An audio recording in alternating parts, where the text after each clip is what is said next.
Bonjour à toutes et à tous, bienvenue dans la Taverne du Gamer. Je suis Sid, accompagné de Kira. Comment vas-tu ? Comment s'est passée ta semaine, Kira ? Salut Sid, bah écoute, ça va bien, j'ai passé une très bonne semaine, semaine où j'ai commencé à jouer à Alone in the Dark. Donc je prépare un test prochainement, je vais pas vous dire ce que j'en pense, mais voilà, j'ai pas mal joué à ce jeu quand même cette semaine. J'ai aussi maté beaucoup de films, j'ai eu ma passe un petit peu zombie, donc j'ai regardé Dernier Train pour Busan, que j'avais pas vu depuis longtemps, qui est toujours beaucoup. Très très cool. J'ai fait Peninsula, son préquel animé, et j'ai fait également Peninsula c'est la suite, c'est Soul Station, la préquelle animée que j'ai regardé également, donc je me suis fait la petite trilogie. J'ai rematé Django Unchained aussi, que j'avais pas vu depuis un certain temps, et je t'avoue que c'était fort appréciable. Donc je pense que je vais me relancer dans un petit cycle Tarantino prochainement en tout cas. Et puis bah là aujourd'hui donc on enregistre le 22, grosse sortie de jeu. J'ai acheté Rise of the Ronin et le dernier Dragon's Dogma 2, tout à fait. Donc voilà, j'ai de quoi faire là maintenant. Ouais, ça inaugure des belles chroniques, tout ça, quand même, hein, c'est bien. Ça engage de belles chroniques, tout à fait. Donc pour ma part, j'ai eu très peu de temps pour moi cette semaine, donc j'ai réussi à caler un petit peu d'FF7 Rebirth, mais quand j'ai peu de temps, je me consacre plutôt, tu sais, à l'exploration des zones, je fais pas trop la trame principale. Tu flânes. Ouais, je flâne, je vais aux fraises.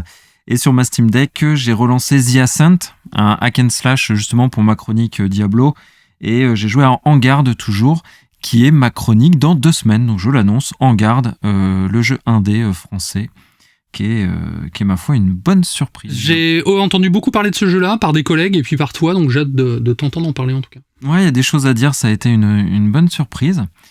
Et de quoi on va parler cette semaine, du coup, Kira, quel est le sommaire ? Alors cette semaine, ça sera un petit sommaire parce qu'on a 2 gros sujets un peu denses juste derrière. Donc on va parler des Famitsu Awards et on va parler d'une polémique autour de Dragon's Dogma 2. Ensuite, c'est le test du gargantuesque Diablo 4, donc concocté par tes soins. Et pour finir, en sujet hors sujet, on va parler du Dune 1, le film. Autre sujet, encore une fois, gargantuesque. Donc voilà, si on veut respecter 1 heure d'émission, on a dû faire des choix. Donc on a fait moins de news cette semaine. De toute façon, c'était pas folichon. Donc, voilà. Non, c'est ça. Comme on a dit un peu la semaine dernière, quand il n'y a pas, on se force pas, on investit plutôt sur nos chroniques, ce qui est pas plus mal finalement, vous nous direz. Tout à fait. Je te propose qu'on attaque, Kira, c'est parti ? C'est parti. Allez.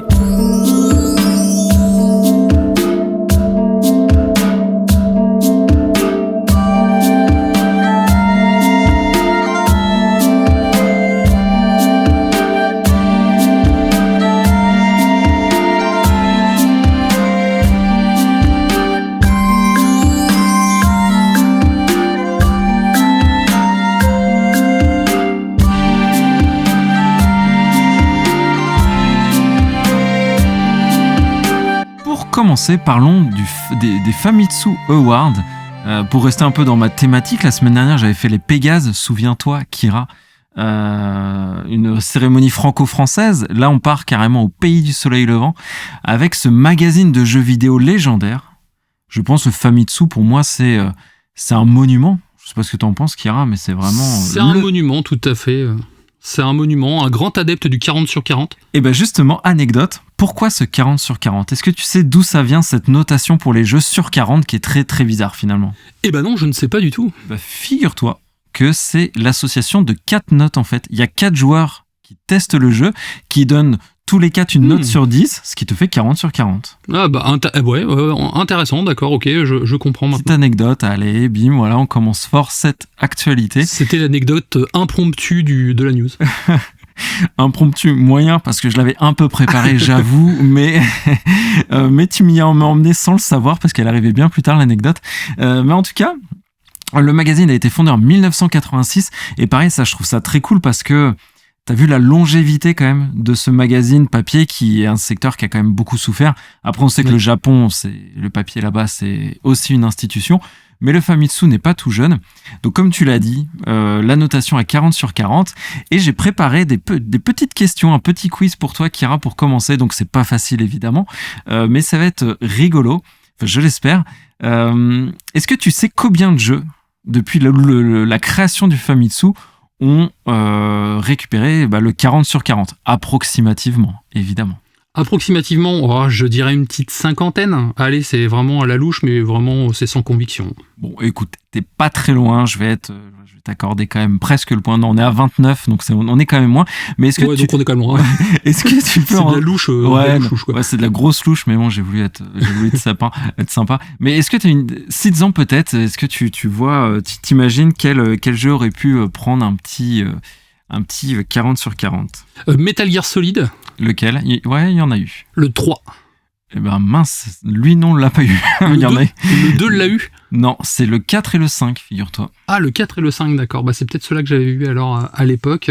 Il y a du Mario, c'est sûr. Je crois qu'il y avait Mario Galaxy de mémoire. Il y a du Mario, tout à fait. Il y en a pas mal de Mario même. Resident Evil. Non. Ah, Final Fantasy. Il y en a beaucoup des Final Fantasy. Ouais, Final Fantasy. Alors je me demande si c'était pas Final Fantasy X. Et le Final Fantasy m'a étonné. Il y a le 12 que j'aime beaucoup, mais il y a le 13-2 qui est assez décrié.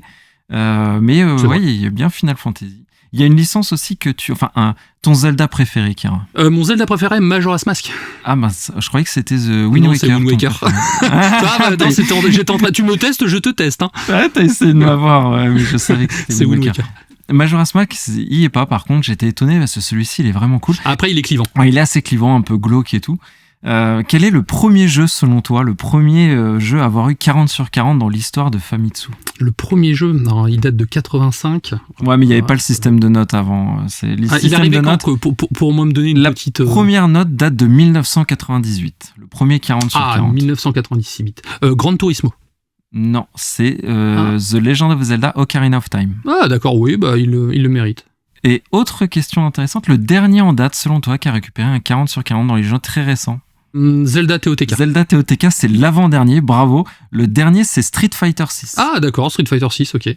C'est vrai que n'étant pas fan de jeux de combat, je n'y pense jamais. Ouais, mais tu vois, il a quand même marqué les joueurs de Famitsu. Et avant TOTK, c'était Ghost of Tsushima. Et avant encore Death Stranding. Donc des beaux jeux. D'accord.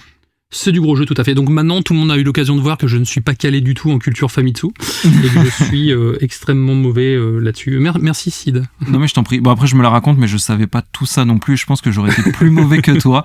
C'est en préparant la chronique. Mais des 40 sur 40 qui étaient rigolo aussi. Enfin, rigolo. Qui était assez cool, Pokémon Noir et Blanc. Donc un très très bon Pokémon. Nintendogs aussi, qui avait marqué un peu l'époque quand même. Hein, Nintendo, les Japonais, les petits chiens, c'est comme les petits chiens, les petits chats, les Japonais ils kiffent beaucoup généralement. Une grande histoire d'amour, ouais. Dernière petite question, qui est la plus facile presque. Quel est, selon toi, le constructeur ou le studio le plus représenté dans ces notes de Famitsu? Nintendo, bravo. Voilà, tu vois, je te mets bien, tu finis sur une belle victoire. Je finis sur une belle victoire, tout à fait. Et après, c'est Square avec 5 jeux. Donc alors, pourquoi on parlait du Famitsu, en tout cas des Famitsu Awards, c'est que tous les ans, ce magazine fait sa petite cérémonie où c'est les joueurs qui expriment leur jeu préféré, donc ça c'est plutôt cool aussi, c'est les joueurs qui font ce palmarès, et aussi ils le font tardivement. J'aime bien cette démarche parce que là c'est en mars et on revient sur les jeux de 2023, mais justement pour laisser le temps aux joueurs de pas être dans l'euphorie, si tu veux, d'assimiler le truc, ouais, voilà, de digérer un peu l'année, d'assimiler les jeux. Et le grand gagnant de ce Famitsu Awards n'est pas le jeu qui a récolté le plus de prix, mais on y reviendra, au jeu qui a récolté le plus de prix, mais le grand gagnant c'est Zelda TOTK. Donc qui a remporté plusieurs prix, donc le jeu de l'année, l'action aventure, il y a un autre jeu, ils appellent ça Most Value Creator, mais en tout cas il a récolté 3 prix, et à mon sens tout à fait légitime, ce gain du Zelda TOTK. Tout à fait, c'est un Zelda qui est reconnu, qui est même dédié, moi je ne l'ai pas fait, mais supérieur à Breath of the Wild. Donc, moi je l'ai préféré, c'est vrai. Et le jeu qui a récolté le plus de récompenses, c'est Final Fantasy XVI, avec somme toute 5 récompenses quand même, musique, RPG, graphisme, voice acting, donc le doublage, et le personnage principal avec Clive Rosfield. Donc il a récolté 5 prix Final Fantasy XVI, donc des joueurs. Après, il faut se dire que, par exemple, les jeux occidentaux sont assez peu représentés. Dans ces classements, c'est des jeux très très japonais, quoi, typé Tout à fait. Japon. Le meilleur jeu e-sport, bon, Street Fighter, ça c'est évident. Et un autre jeu qui a pris pas mal de prix que je connaissais pas. Il s'appelle Paranormice, je sais pas trop comment on le dit. Mais j'ai regardé c'est un jeu Square Enix. C'est une sorte de visual novel dans un monde un peu horrifique et tout, où tu dois faire des enquêtes dans du paranormal et tout. Ça a l'air fort sympathique, ce petit jeu. D'accord. Bah écoute, je connais pas du tout non plus, tu vois. Après, les visual novels, c'est pas ma spécialité. Non, moi non plus, mais tu vois, je l'ai trouvé assez intriguant, celui-ci. Il y a eu Armored Core aussi qui a gagné le prix du jeu de l'action, Sea of Stars du jeu indépendant, et il y a eu des prix spéciaux, donc des awards plus là qui ressemblaient vraiment à des prix pour les jeux occidentaux, donc Hi-Fi Rush et Baldur's Gate 3. Donc voilà ce joli petit classement Famitsu. Tout à fait, classement intéressant, bon, moins pour moi pour Final Fantasy XVI quand même, mais pour le reste je suis plutôt d'accord. Ouais, bah en plus ça donne une tendance un peu différente de celle qu'on peut connaître en Occident, donc ouais, c'est chouette. De mon côté, on va parler d'un truc moins cool, on va décerner un petit carton rouge, on va parler de la polémique sur Dragon's Dogma 2, donc nous enregistrons le 22, Dragon's Dogma 2 vient de sortir, bon déjà le jeu est buggé du cul, hein, clairement, j'ai commencé à y jouer, j'ai jamais vu des cinématiques à 12 FPS, ça fait bizarre, j'ai l'impression de voir de la stop motion, t'as jamais joué à Gollum? J'ai jamais joué à Gollum, tout à fait. Mais je vais pas parler de ça, car je vais attendre quand même le patch de mise à jour. En fait, j'ai envie de parler, c'est de la controverse majeure suite à les révélations de microtransactions dans le jeu, ce qui a entraîné un bombardement de critiques négatives par les utilisateurs de Steam. Le jeu donc qui a été lancé avec des attentes quand même très élevées par Capcom est actuellement évalué comme majoritairement négatif, donc il a 39%. Sur 1400 avis, donc sur 14 000 avis, donc c'est marrant, c'est notre code postal d'ailleurs, sur 14 000 avis, donc on peut dire qu'ils sont un peu dans le rouge. Hein. Ouais, c'est compliqué pour eux. Ouais, c'est compliqué. Capcom a répondu à la controverse en soulignant que la plupart des articles disponibles à l'achat peuvent également être acquis en jouant. Cependant, il est important de noter que certains de ces articles ne sont pas des trouvailles communes, ce sont des articles, on va dire, assez difficiles à looter et surtout en quantité très limitée. En fait. Je vais vous donner quelques exemples, mais par exemple, on va se retrouver avec la potion de Wakestone qui permet de ressusciter les morts à la vie, ce qui peut être pratique. On a également le port cristal, c'est un marqueur de localisation qui permet de se téléporter. Donc la téléportation est payante si on trouve pas les bonnes runes au bon moment. Voilà. L'éditeur de personnages, donc ils appellent ça l'art de la métamorphose, qui coûte la modique somme de 3,99€, parce que moi je me suis fait un personnage, j'étais très content, et dans les cinématiques je me suis aperçu que le personnage avait un gros nez.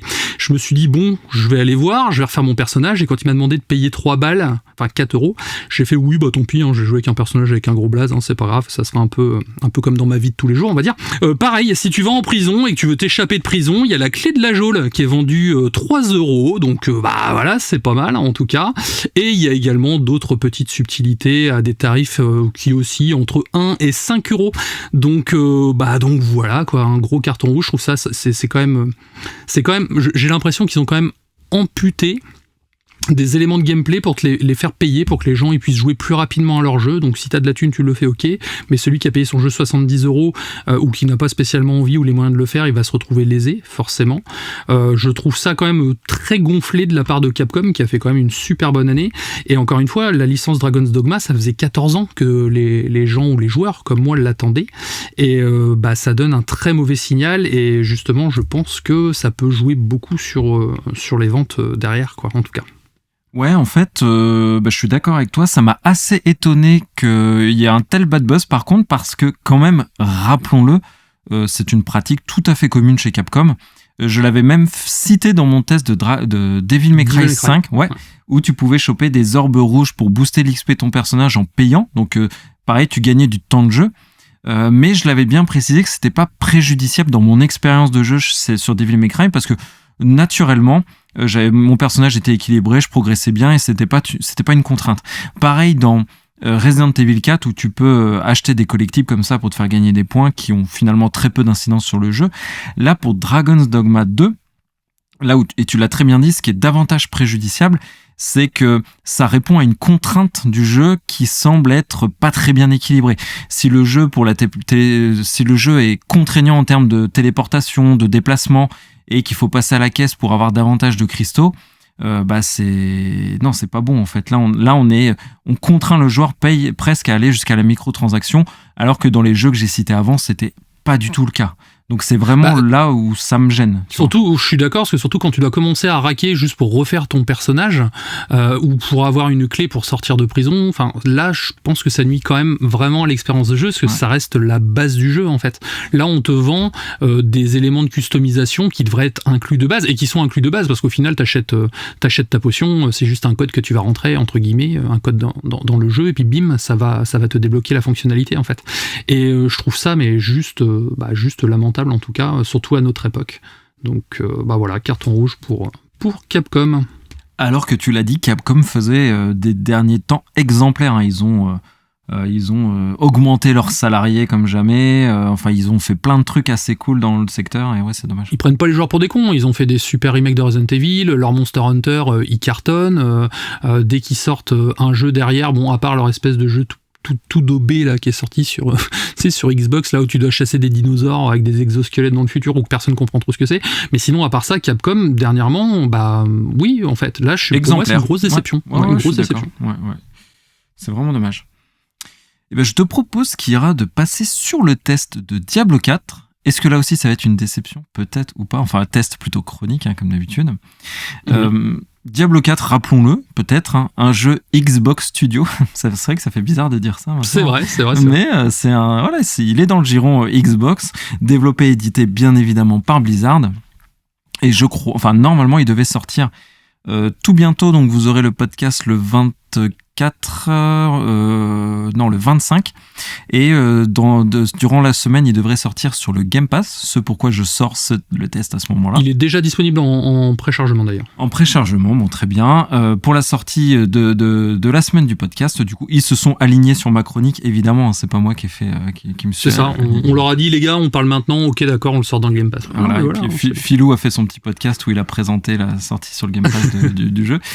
Donc, un jeu de type hack and slash, donc on reviendra plus tard sur ce qu'est un hack and slash. C'est réalisé par Joey Shelley, donc qui a pris la place de Luis Barriga, qui a eu quelques petits soucis en interne d'harcèlement, c'était dans toute la vague un petit peu obscure qui s'est passée chez Blizzard, et tant mieux si ces gens malhonnêtes ont quitté le navire. Ce Joey Shelley était était déjà sur Diablo 3, il avait beaucoup travaillé sur l'extension Reaper of Souls, beaucoup sur Warcraft aussi, World of Warcraft avec les extensions, donc du staff finalement qui maîtrise le sujet, mais pas de l'ancienne époque de Diablo 2 qui est pour moi l'époque phare de Blizzard, leur époque vraiment la meilleure époque. Donc je vais faire un petit peu mon réac, hein, mais oui, je trouve que Diablo c'était mieux avant, mais je vais expliquer pourquoi. Donc c'est une chronique, vous allez voir, qui ira un peu mi-figue mi-raisin, comme tu aimes dire. Comme j'aime bien, tout à fait. Une vieille expression de vieux. Ouais, c'est ça. On va développer l'idée que le jeu souffre un petit peu du genre sur lequel il est affilié, le hack and slash, qui a des difficultés à se renouveler, et le jeu s'y perd un petit peu. Mais avant, point très positif du jeu, la bande son. On vous laisse avec la petite interlude musicale parce que la musique est absolument somptueuse dans ce jeu.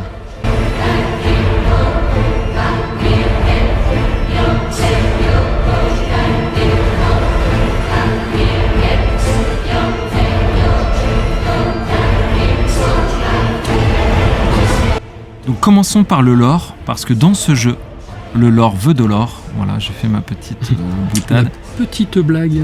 De Sid, j'espère que vous allez rigoler derrière votre écran, derrière votre écouteur. Je pense qu'ils ont les côtes en vrac. Hein. Je pense que je les ai achevés, mais restez concentrés quand même, parce que la chronique est dense. Mais parlons du lore, comme on le disait.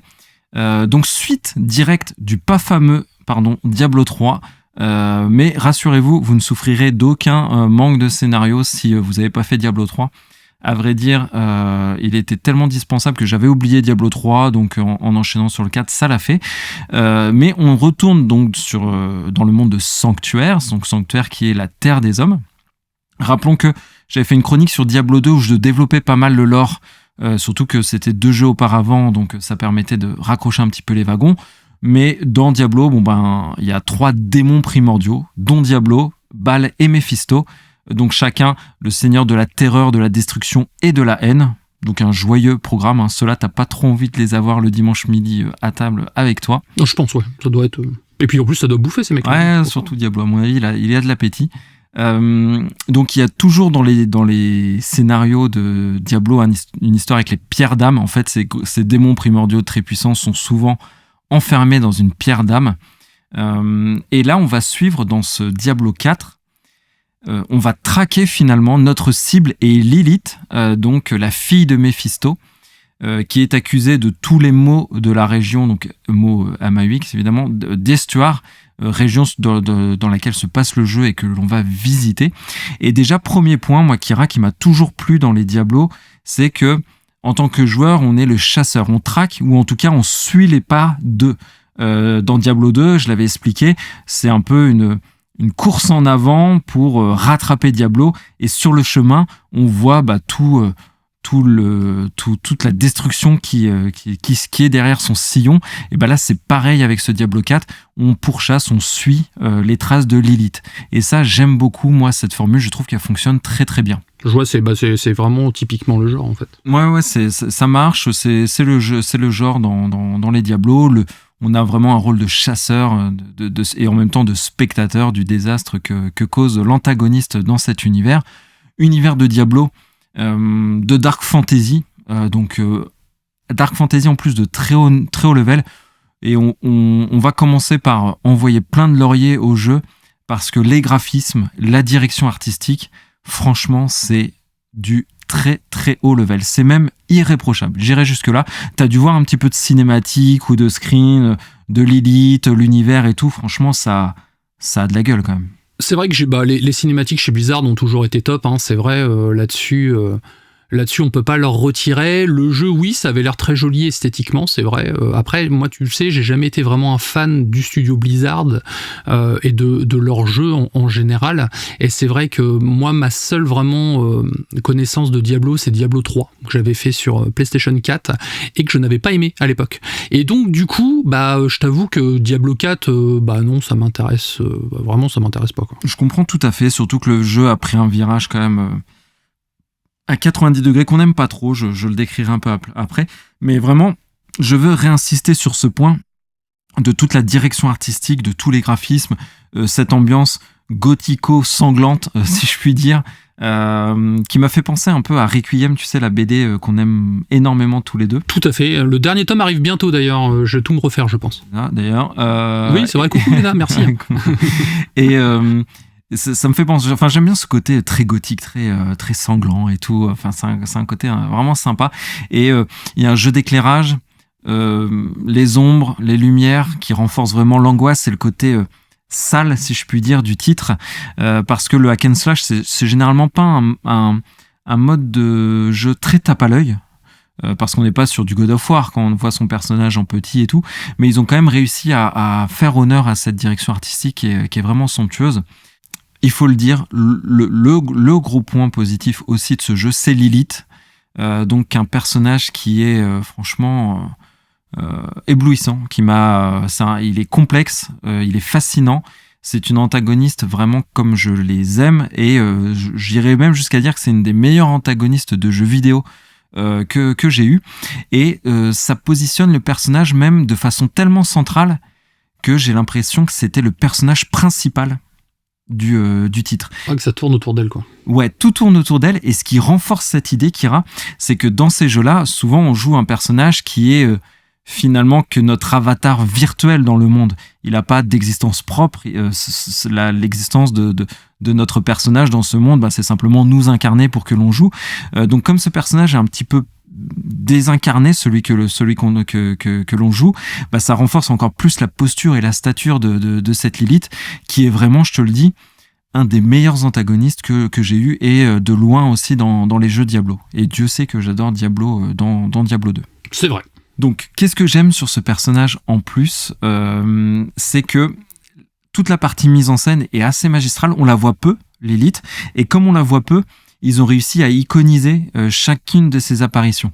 Et pour moi, c'est comme ça qu'on arrive à vraiment donner du charisme, du corps à un personnage. avec un côté un peu, tu vois, un peu vicelard quand même. Et tu sens qu'elle est quand même pas super cool. C'est une pourriture. Ouais, vraiment, c'est une démone, hein, elle porte très bien son nom, avec une puissance indéniable, un côté machiavélique, un charisme de dingue. Et elle a finalement, en plus dans son histoire, des ambivalences qui la rendent pas si démone que ça. Pour exemple, dans l'histoire de Diablo, il y a deux mondes qui s'affrontent. Il y a les enfers avec les démons et il y a le paradis avec les anges. Ils se foutent sur la bagarre, comme on dit. Hein, on appelle ça la guerre éternelle. Et sauf que les démons et les anges qui en ont eu marre ont créé Sanctuaire, ont créé la terre des hommes pour s'exiler, si tu veux, de cette bataille infernale. Et Lilith a fait partie des personnes qui ont fondé la terre de Sanctuaire.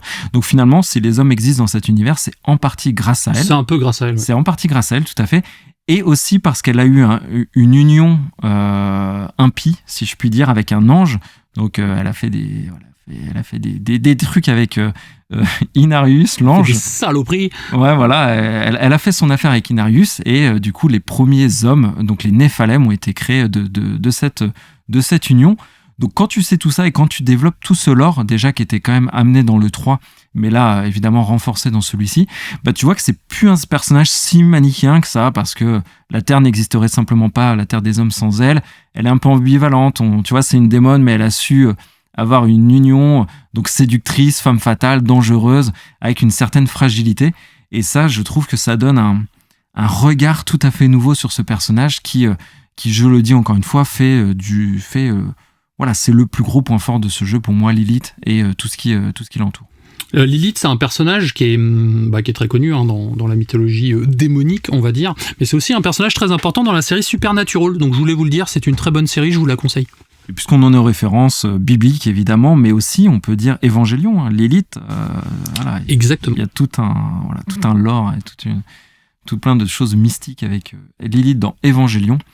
Après, j'ai dit que Lilith avait une certaine fragilité, mais quand on l'a en face de nous et qu'elle nous met des grosses gifles bien griffues, ouais, Erusta, attention, hein, quand je parlais de fragilité, c'est toute proportion gardée. Hein. Mais donc, parlons du style des hack and slash. Donc, déjà, hack and slash, ça veut dire tailler et trancher. Donc déjà, quand ça c'est dit, on sait dans quoi on s'embarque quand on lance ce genre de jeu.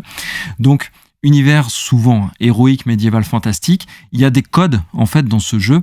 Le premier, c'est l'archétype du personnage. Donc, on a le barbare, le sorcier, le nécromancien, l'amazone, enfin, des archétypes très, très définis, qui ont chacun des compétences assez variées, passives et actives d'ailleurs.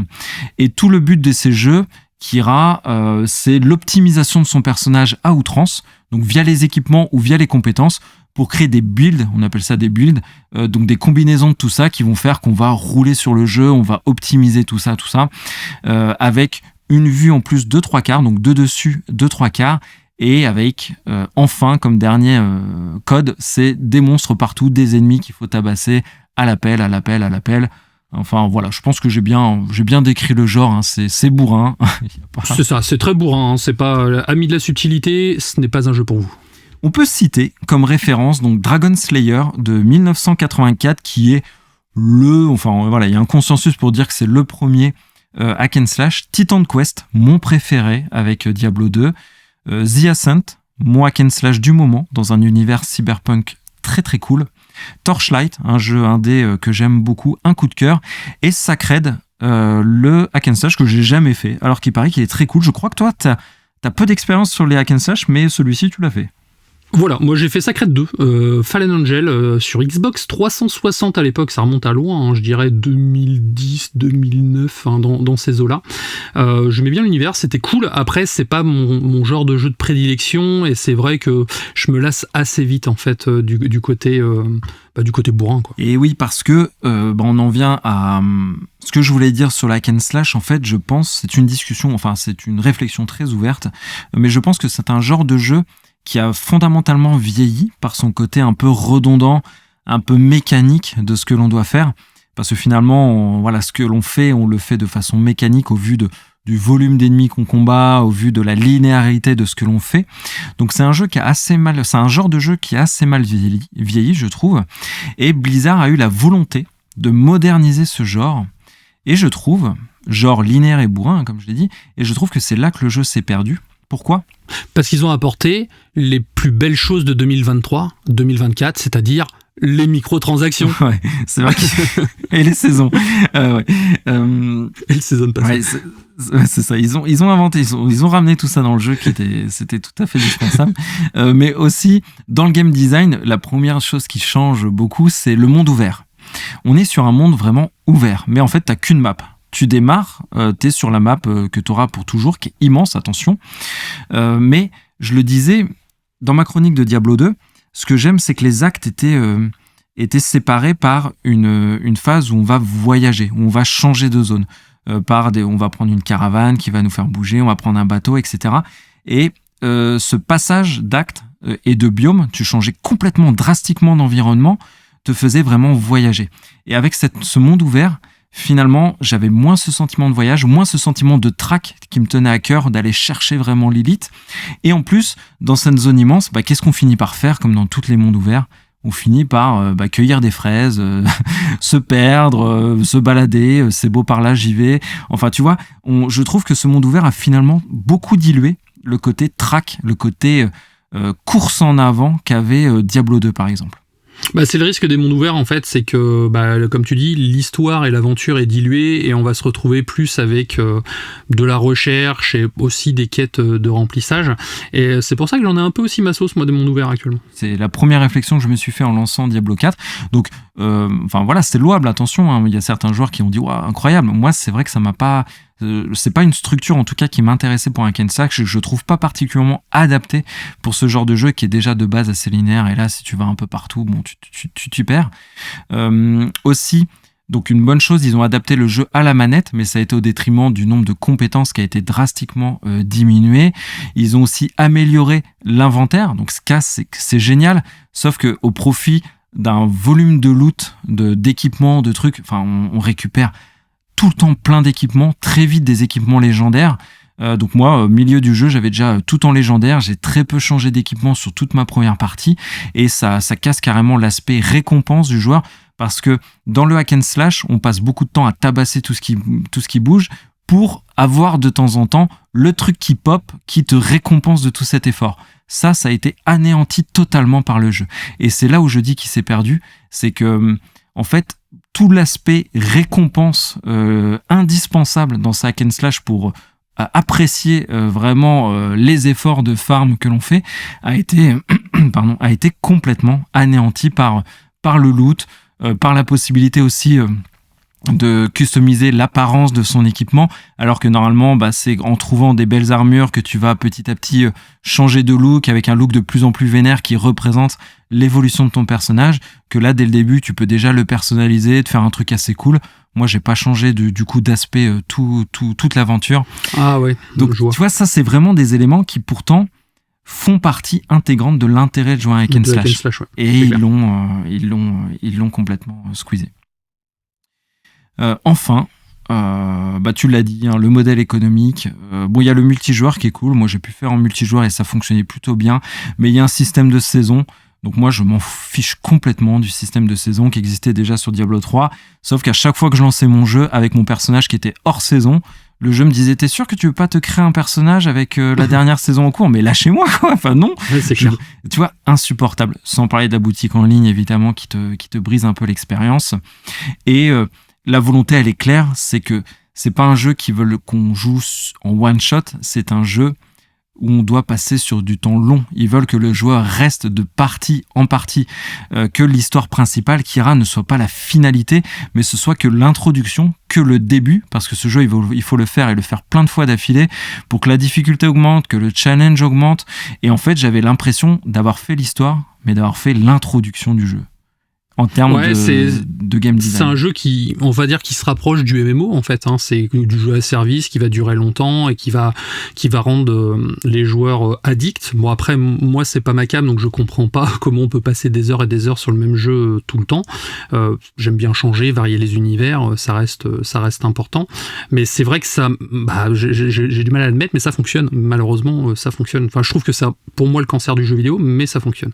Mais en fait, c'est un avis, mais tu as raison de le dire, parce que nous, je pense que on est peut-être à contre-courant du marché qui veut ça aujourd'hui. Donc peut-être que Diablo 4, ils sont tous contents et ils se disent on a fait ce qu'il fallait. Mais moi, je te dis vraiment, j'ai fini mon histoire principale.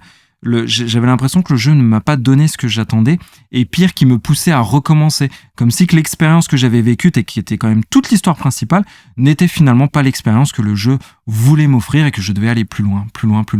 Et en fait, non, moi, mon histoire principale doit être assez satisfaisante en elle-même. Comme ça, si derrière j'ai envie de rejouer, je rejoue. Mais au moins de te livrer une histoire qui est correcte, qui a duré 40 heures en plus. Et je te dis, j'ai pas trouvé mon compte. En fait, j'ai pas retrouvé l'âme vraiment des Diablo, et en tout cas de Diablo 2 que j'adore. Oui, je vois. Donc, une pré-conclusion avant la conclusion, c'est un très bon jeu à service, je pense, parce qu'ils ont même mis des événements aléatoires qui te cassent complètement pour moi l'immersion. Des événements aléatoires, tu sais, timés, vous avez un quart d'heure pour tuer ce boss, alors que nous, ce qu'on veut, c'est aller chasser Lilith, c'est pas, je te dis, faire un détour, machin. Pour aller locher du mob. Bah voilà, c'est un très bon jeu à service, mais c'est pas pour moi un très très bon Diablo sur cette partie-là. Donc, en conclusion, Diablo 4 m'a laissé un goût amer, vous le voyez, hein, je pense que ça s'entend, Kira. Mais je me remets en question. Peut-être que le poids de Diablo 2, qui est un monument pour moi, est peut-être trop fort, tu vois, il rivalise, et j'ai pas cessé, c'est vrai, de comparer ce Diablo 4 à Diablo 2, qui in fine peut-être pas une bonne chose à faire, tu vois, vraiment remise en question.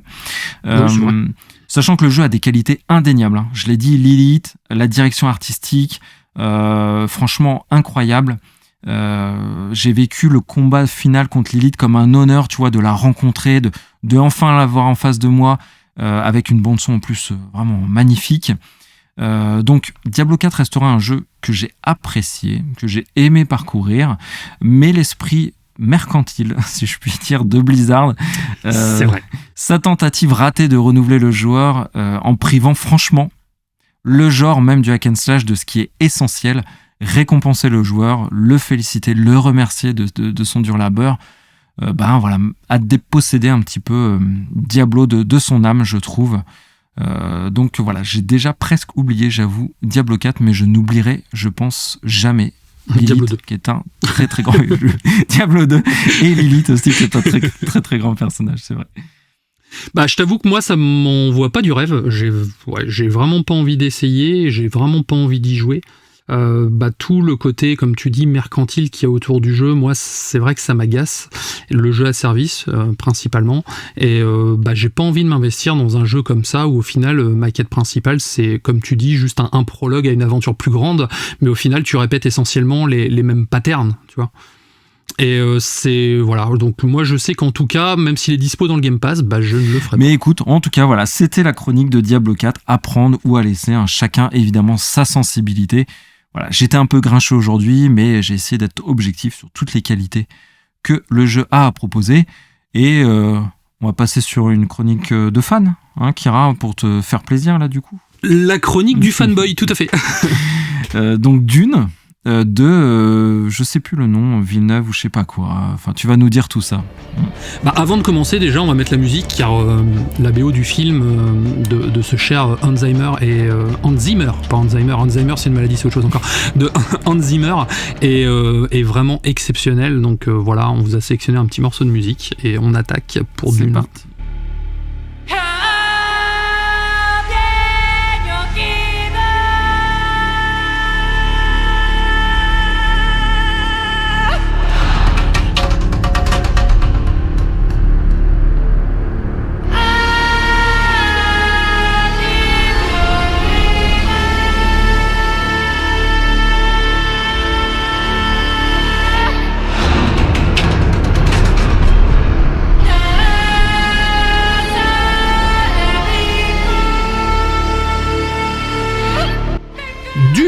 Est un film de science-fiction épique.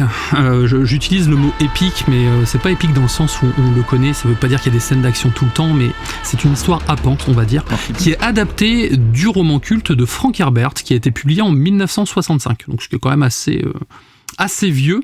Le film est réalisé donc par Denis Villeneuve, un cinéaste québécois qui s'est imposé comme l'un des maîtres du genre, avec des films comme Premier Contact, que je vous recommande, Blade Runner 2049, que je vous recommande, ou encore Prisoners, que je vous recommande également. Dune, c'est un projet de longue date pour Villeneuve. Il a lu le livre pendant son adolescence, qui lui a l'a profondément marqué, en tout cas. Il a réussi à convaincre les studios Legendary Pictures et Warner Bros. De lui confier cette adaptation dite inadaptable, qu'il a décidé de diviser en 2 parties afin de respecter au mieux la richesse et la complexité, et ça c'est important, du roman.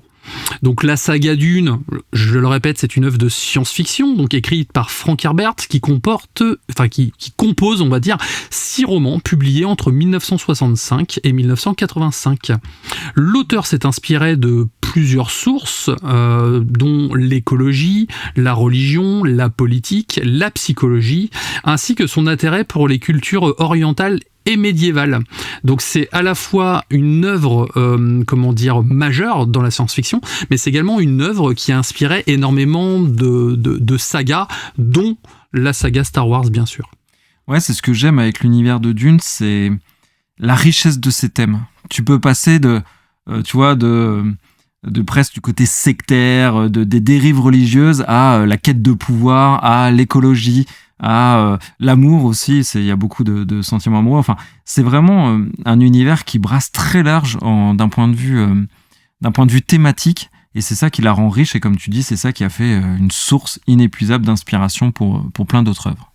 Surtout que c'est, comme tu dis, c'est un univers très riche, très vaste, et je trouve qu'il arrive pile au bon moment. C'est-à-dire, on a eu un certain Game of Thrones qui a démocratisé la dark fantasy, d'accord, mais surtout tout ce qui est complot politique, tout ce qui est complot, on va dire, dans un monde très dense, à la base réservé à un public niche qui ne pourrait pas plaire à tout le monde, et je pense que c'est la série qui a ouvert les esprits des gens en fait, et qui leur permettent maintenant d'accéder à, du moins de réceptionner de façon plus on va dire plus sereine la saga Dune, qui est encore une fois une saga très très dense. Donc avant de commencer, bien sûr, je vais faire un petit résumé de la genèse de la saga Dune. Donc tout commence en 1957, donc quand même c'est plus vieux que nous, quand tonton Frank Herbert se rend dans le comté de Lane en Oregon pour écrire un article sur un programme de stabilisation des dunes de sable menacées par l'érosion. Donc tu vois, comme quoi chaque grande chose a toujours un petit commencement, une toute petite chose, et donc là c'était les dunes de sable. Du coup il s'est pas fait chier pour le nom de son livre, du coup. Ah bah c'est clair, là il s'est dit vas-y, c'est cool, on va faire Dune. Donc il est satisfait, il est fasciné par ces paysages désertiques et par l'effort des hommes pour les préserver. Il commence alors à imaginer une planète entièrement recouverte de sable, donc pas Tatooine, où l'eau est la ressource la plus précieuse. Donc en 1959, il publie une nouvelle intitulée Dune World dans le magazine Analog Science Fiction and Fact, qui raconte l'histoire de Paul Atreides, un jeune noble qui doit survivre sur la planète Arrakis, également appelée Dune, où se trouve l'épice, une substance qui permet de voyager dans l'espace et d'accroître les capacités mentales. Ça fait beaucoup pour du paprika.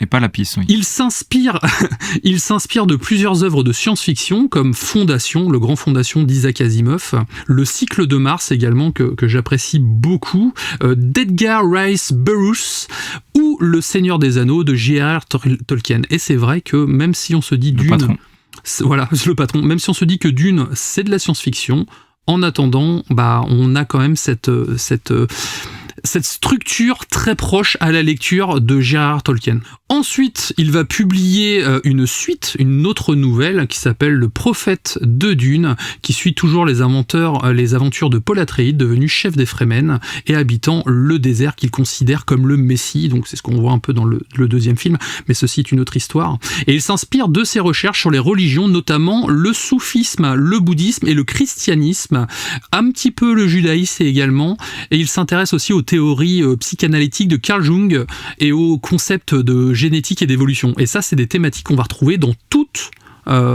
sa saga, en tout cas dans toute son œuvre. En 1965, donc, il réunit les 2 nouvelles et travaille pour faire un roman qu'il intitule tout simplement Dune. Il peine à trouver un éditeur, comme quoi, hein, même quand t'es précurseur et que t'as du talent, c'est difficile. Rappelez-vous de J.K. Rowling qui s'est vu refuser Harry Potter plusieurs fois, car le livre est jugé trop long et trop complexe. On va pas leur donner tort. Il est finalement accepté par Chilton Books, une maison d'édition spécialisée dans les manuels de réparation automobile.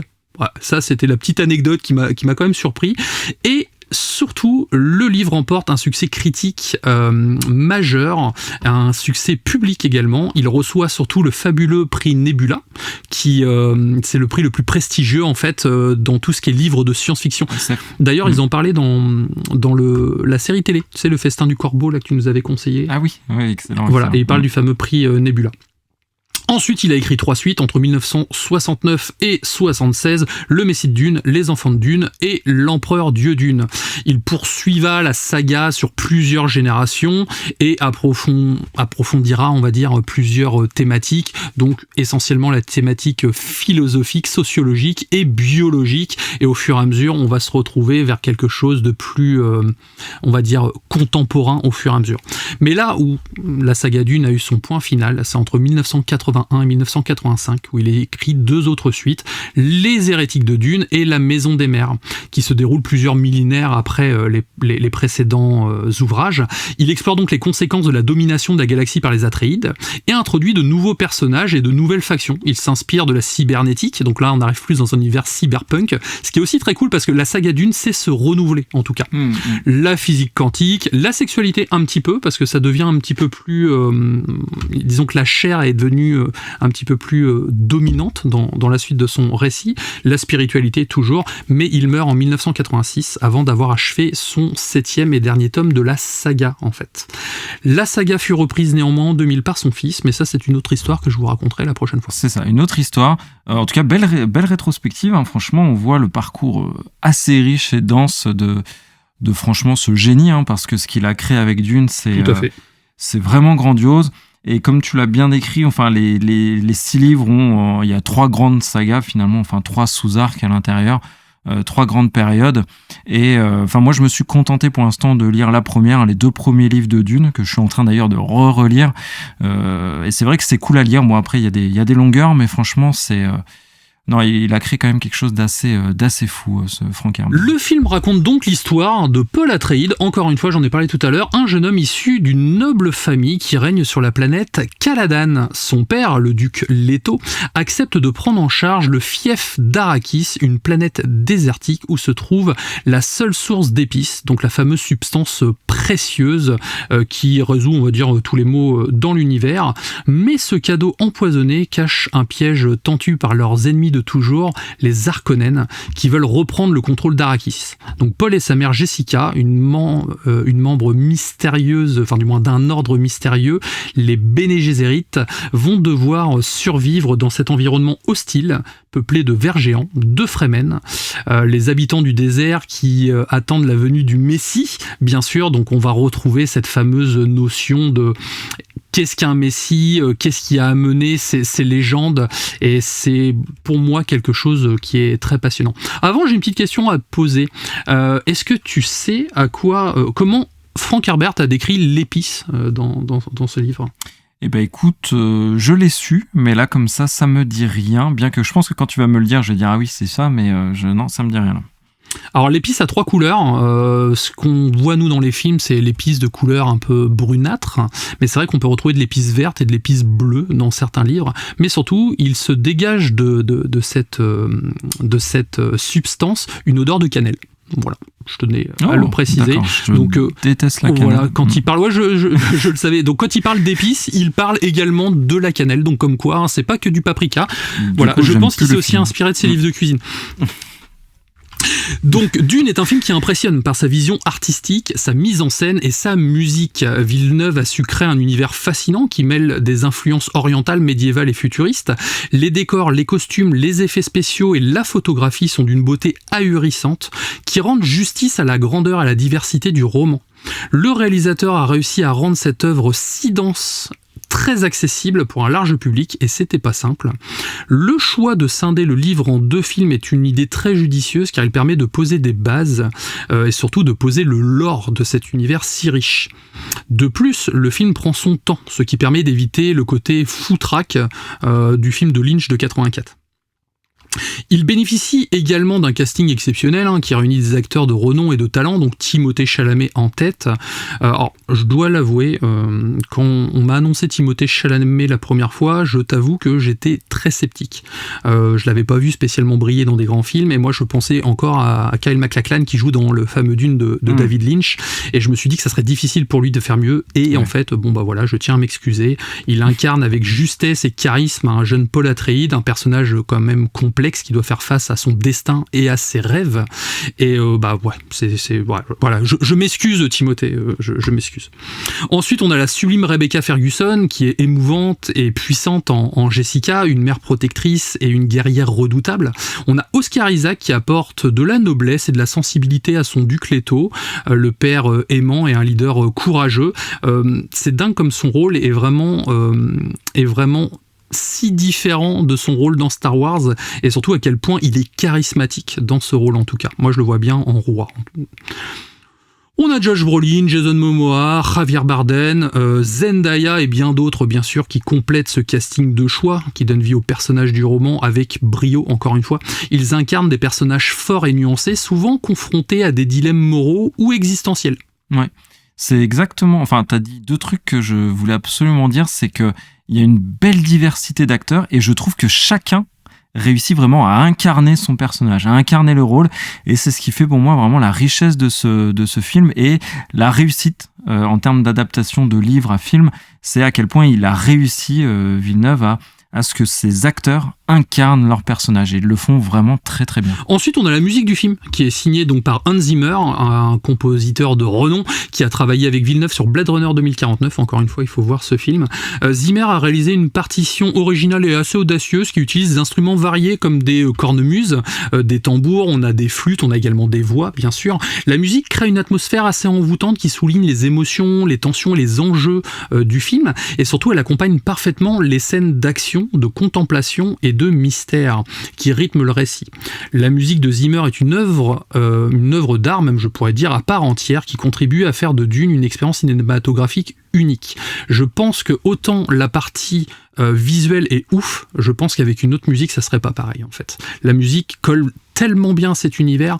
Hans Zimmer a refusé de faire Oppenheimer parce que justement son rêve c'était de travailler sur Dune en fait depuis toujours, donc il a réalisé un rêve de gosse et ça se ressent quand même. Le film aborde des thématiques universelles et très actuelles comme l'écologie, la religion, tu en as parlé tout à l'heure, le pouvoir, la guerre, la famille ou la quête de soi. C'est un film qui pose des questions sur le rapport de l'homme et de la nature, la spiritualité à la politique et surtout son destin. Il explore des notions de choix, de sacrifice, de responsabilité et de liberté. Il met en scène des conflits entre des factions, des cultures et des idéologies très très différentes, mais avec un intérêt commun, l'épice. Il montre aussi des liens d'amour, d'amitié, de loyauté et de solidarité. Dune est un film qui fait réfléchir, qui émeut et qui inspire une belle alchimie entre le spectaculaire et l'intime. La mise en scène est spectaculaire et immersive, ça fait appel aux effets spéciaux, aux décors, on va dire à des décors grandioses, mais surtout aux effets spéciaux à la pointe de la technologie. Quand on voit le design des vaisseaux spatials, la forme qu'ils ont, comment ils se posent, quand on voit les ornicoptères voler au-dessus du sable, enfin c'est vraiment magnifique. Et on sait que c'est de l'image de synthèse, mais quand on voit les bouillies de chez Marvel dernièrement, là on sent quand même que le film il en a sous le capot quand même.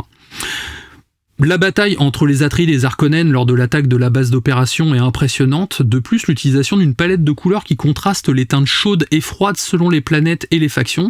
Par exemple, on va retrouver le rouge et l'orange avec le blanc du ciel qui domine Arrakis.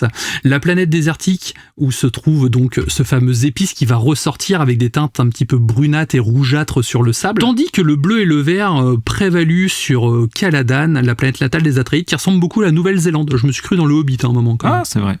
Pas faux. Non mais franchement, j'adhère à tout ce que tu as dit. Vraiment, c'est un film, si tu veux, qui, moi, m'a transporté du début à la fin. J'avais un petit peu peur de cette adaptation, surtout que je voue un culte pour le film de Lynch que j'adore. Et force est de constater que celui-ci est une réussite du début à la fin, par la diversité de ses acteurs, par la fidélité au livre. Je me suis pas ennuyé vraiment. Certains disent qu'il y a des temps longs sur le film, mais moi, franchement, j'étais dedans du début à la fin.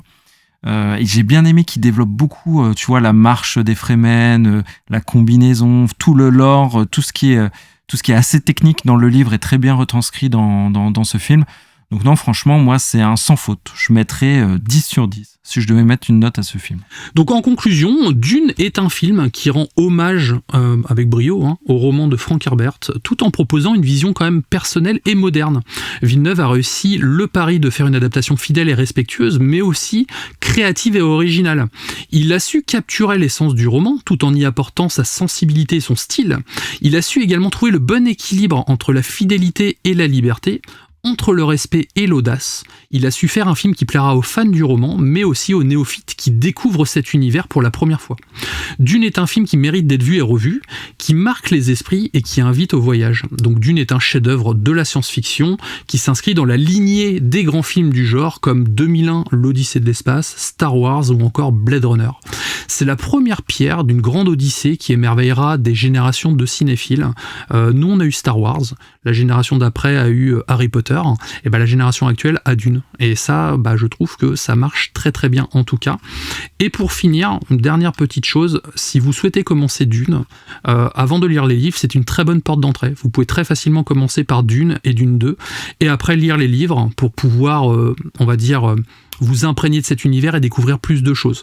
Donc voilà. Donc je ne saurais que trop vous recommander de voir Dune. Moi, très très belle chronique. On a acheté tous les deux le steelbook, vraiment fanboy. En plus, très joli steelbook. Il y avait plusieurs versions du steelbook d'ailleurs. Je ne sais pas s'ils vont faire pareil pour le 2. J'espère. Écoute, merci beaucoup Kira pour cette chronique d'amour très détaillée, très intéressante. On a brassé et les livres et le film, donc plutôt cool. Et on sait que tu nous as fait un peu de teasing pour une partie 2 qui arrive, donc ça va être chouette. C'est ça. Est-ce que tu as des petits big up à faire cette semaine dans le comptoir de nos auditeurs ou t'as pas fait tes devoirs? Voilà, je vais être comme ça. Alors je n'ai pas fait mes devoirs encore une fois comme d'habitude. Bon, il y a le bon élève, heureusement. Hein. Voilà, heureusement qu'il y a le bon élève parce que moi j'ai jamais été. En fait, disons que j'étais toujours l'élève qui était à peu près bon, mais qui faisait tout à l'arrache à la dernière minute, tu vois. Toujours près du chauffage, quoi. Non, mais j'ai fait le bon élève. On a dans le comptoir des auditeurs, on a des petits big up. Donc Anarchy Gaming, qui est, en fait, il a fait un petit commentaire que j'ai beaucoup aimé, où il racontait sur notre Twitter son expérience avec Death Stranding. Donc c'est une histoire un peu touchante en fait, où il avait été opéré le pauvre pour de l'ouïe de ses oreilles, et quand il a récupéré ce sens-là, il a joué à Death Stranding, et c'est vraiment un jeu du coup qui, tu vois, est devenu un monument pour lui. Oui. Donc ça m'a fait penser à faire un petit big up à tous ceux qui sont en convalescence, qui nous écoutent sur un lit peut-être d'hôpital ou autre. On pense fort à vous, on vous accompagne. Exactement. D'autres big up, Ichiban Pizza. Donc il me fait rire, mais il fait vraiment des pizzas. Hein. Il fait des pizzas. Donc trop sympa. Il adore notre podcast. Il est super gentil. Il nous a contacté sur Insta. Lucky sans pression, donc pareil, très rigolo le pseudo, très gentil. Il adore Telos, il a écouté Telos, et toi aussi d'ailleurs Kira, Telos, qu'est-ce que ça donne alors j'ai oublié d'en parler, mais je me suis fait les 2 saisons de Telos en 2 jours. Je suis très très pressé d'avoir la suite. D'ailleurs, j'aurais mis une petite critique sur Apple Podcast parce que j'ai vraiment beaucoup kiffé. C'est de la science-fiction qui va parler à tout le monde. C'est pas non plus super complexe, mais c'est suffisamment bien fichu pour que ça nous encourage à réfléchir et à rêver en fait. Donc j'ai beaucoup apprécié les comédiens de doublage, le sound design. T'as raison, il est ouf. On est vraiment petite bite à côté. Mais non, c'était c'est vraiment très très cool, et j'attendais que tu m'en parles pour pouvoir essayer. Tu m'as donné envie après ta chronique, et du coup j'ai enchaîné les 2 saisons directes. Et vous avez même l'interview de Morgane et Romain, les réalisateurs, sur notre site web. D'ailleurs, site web qui est un moyen de nous contacter. N'hésitez pas, vous avez un formulaire, vous pouvez nous poser des questions qui vont alimenter la FAQ que l'on va faire bientôt. Vous pouvez nous donner vos impressions, partage avec toute l'équipe, et vous avez nos réseaux, Twitter, Insta, Facebook, et même le meilleur moyen de nous soutenir, 5 étoiles. On a dépassé les 100 notes sur Spotify, merci. C'est énorme, 100 notes, ça paraît pas, mais c'est beaucoup sur Spotify. Là, on est en course pour les 200. Et Kira, si on fait les 200, on va réfléchir à un petit concours spécialement pour les personnes qui nous écoutent. Donc un concours qui sera dédié qu'aux personnes qui auront écouté l'épisode en question. Donc allons vers les 200 notes, ça nous fera énormément plaisir. Ouais, c'est clair, c'est un prochain palier symbolique. Déjà le palier des 100, on n'y croyait pas, on a été très très très content de le passer en tout cas. Et encore une fois, on a beaucoup d'écoutes toutes les semaines, et on a beaucoup de retours. Vous êtes tous adorables. On a eu un retour qui est sorti tout droit des Hautes-Herbes sur Twitter il y a quelques jours. Je répondais à un commentaire sur je crois que c'est pas sur un podcast, je crois que c'était sur une émission et quelqu'un nous a dit non, c'est vous êtes trop cool, votre podcast il est excellent et tout. Et merci parce qu'encore une fois je m'y attendais pas et ça fait toujours plaisir. Ouais, ça fait grand plaisir. On sait qu'on est soutenu par vous et on le voit en volume d'écoute qui sont assez énormes. Vraiment, c'est très touchant. Est-ce que, Kira, tu sais quelle chronique tu vas faire la semaine prochaine? Quel jeu tu vas nous proposer? Alors, ça va dépendre. Ça va dépendre de deux choses. La première, j'avais prévu de faire le Dune, le 4X, que je joue un petit peu en ce moment. Après, c'est vrai que ça risque d'être une chronique assez dense, et c'est la première fois que je vais essayer d'évaluer un 4X qui n'est pas simple, je t'avoue. Mais en parallèle, je fais Alone in the Dark, que je pense avoir fini d'ici là. Donc en fonction, ça sera l'un ou l'autre. Sympa. Un très beau programme. Moi, ce sera une bande dessinée. Donc pour une chronique un peu plus courte, mais une bande dessinée franchement qui m'a fait de l'œil dès la couverture, donc vous verrez. Puis je retombe dans ma zone de confort, moi les BD je sais en parler, donc j'ai hâte de vous raconter tout ça. Mais avant, le mot de la fin de Kira quand même. Kira, on t'écoute. Clôture ce podcast en beauté. Écoutez, merci encore une fois de nous écouter, merci de nous faire confiance on vous bouffe un peu de votre temps quand même, hein, donc c'est du temps de vie en moins hein, forcément. Donc merci de nous faire confiance, profitez bien de la semaine, jouez bien, n'hésitez pas aussi à aller au cinéma, il y a des très bons films en ce moment, Dune 2 par exemple. Et puis moi je vous dis à la semaine prochaine, ciao. Ciao.